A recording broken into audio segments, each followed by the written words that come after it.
மாரடைப்புக்கு 3 மணி நேரம் முன் தோன்றும் அறிகுறிகள்.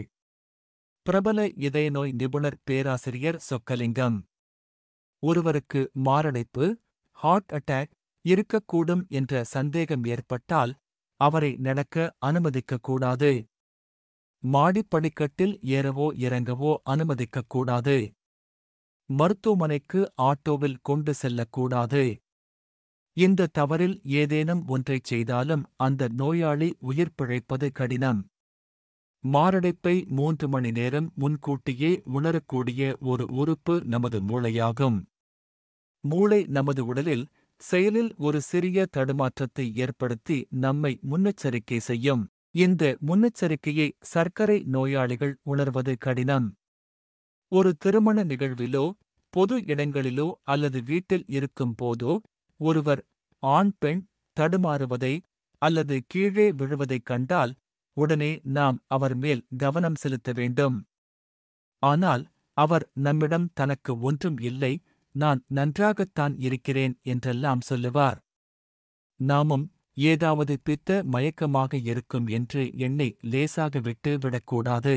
மூளை அறிவிக்கும் முன்னெச்சரிக்கையை அறிந்து அவர் உடல் நிலையை தெளிவாக அறிந்து கொள்ள நாம் அவரை STR, அதாவது ஸ்மைல், சிரிக்கச் சொல்வது, டாக், பேச சொல்வது, ரேஸ் போத் ஆர்ம்ஸ், 2 கைகளையும் மேலே தூக்கச் சொல்வது, இது போன்ற செயல்களை செய்ய சொல்ல வேண்டும்.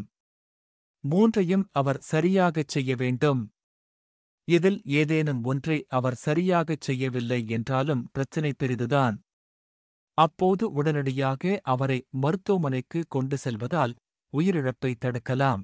இந்த அறிகுறி தெரிந்த 3 மணி நேரத்திற்குள் மருத்துவமனைக்குள் வந்துவிட்டால் பெரும்பாலும் உயிரிழப்பை தடுத்துவிடலாம் என்று மருத்துவர்கள் கூறுகிறார்கள். மேற்கூறிய 3ஐயும் அவர் நல்லபடியாக சரியாகச் செய்துவிட்டார் என்றாலும் மேலும் உறுதிப்படுத்திக் கொள்ள அவருடைய நாக்கை நீட்டச் சொல்ல வேண்டும். அவர் தனது நாக்கை நேராக நீட்டிவிட்டார் என்றால் அவர் நார்மலாக நலமாக உள்ளார் என்று தீர்மானிக்கலாம்.